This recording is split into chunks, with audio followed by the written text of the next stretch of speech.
Hey, what's up guys? This is Nick at Barman HQ. Today I'm going to be checking out Quest Nutrition's protein powder, the chocolate milkshake flavor.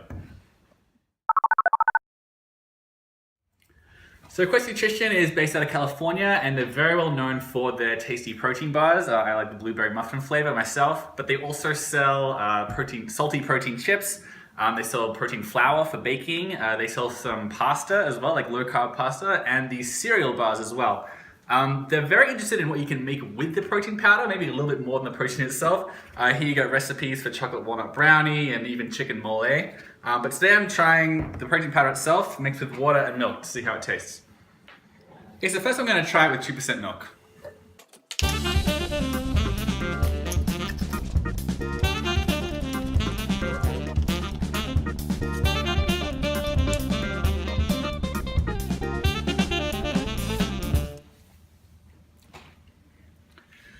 I don't know, it tastes kind of like space food. It tastes pretty artificially sweetened.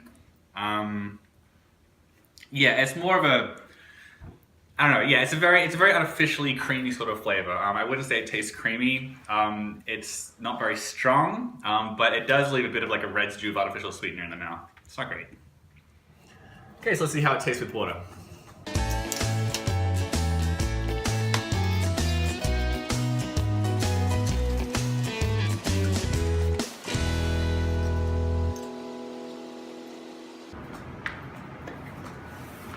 Yeah, it just tastes like water with a bit of cocoa in it, but it still has that space food sort of aftertaste.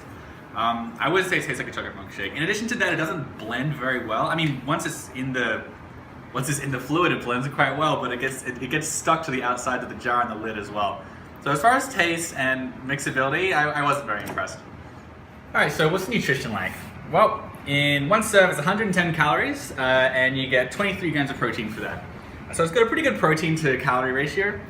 In addition to that, you get 4 grams of carbohydrates, 2 grams of fiber, and you get no fat at all. So it is, I've seen lower carb powders, but it's not often that you see protein powders with 2 grams of fiber in it, which is a nice addition. And as far as micronutrients go, it's got 35% of your recommended intake of calcium for the day. That's pretty high. Even the highest ones are usually like 25%. So that's good to know. 4% of your daily iron, 6% of your daily magnesium. It's not crazy. And as far as sodium goes, you get 170 milligrams, which is 8% of your recommended daily intake. So it's about middle of the road as far as protein powders go.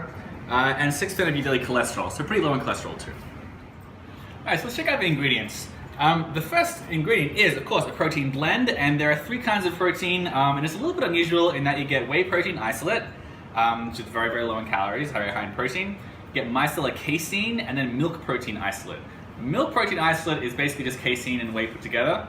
And there's actually a helpful breakdown of how much of each protein is in this. So it's 50% whey isolate, 40% casein, and 10% milk protein isolate. So at the end of the day, it's about even in whey and casein. After that, you get cocoa, natural flavors, and then less than 2% of it is sunflower lecithin, so it's not soy lecithin, which puts some people off. That's to help mixability. Xanthan gum and cellulose gum, those are stabilizers and thickeners. Stevia, sea salt, and sucralose.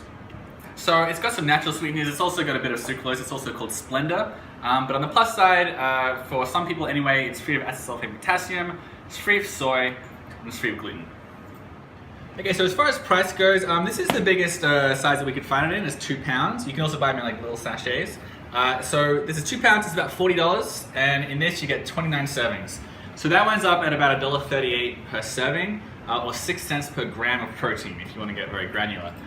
That's actually pretty expensive as far as proteins go. This is an isolate, but even compared to other isolates, it's cheaper than some boutique brands like X-Works and Pretty Fit, but it's more expensive than the isolates from Optimum Nutrition and BPI Sports and Isopure and Dymatize and most of the other ones on the market. So it is on the pricier side.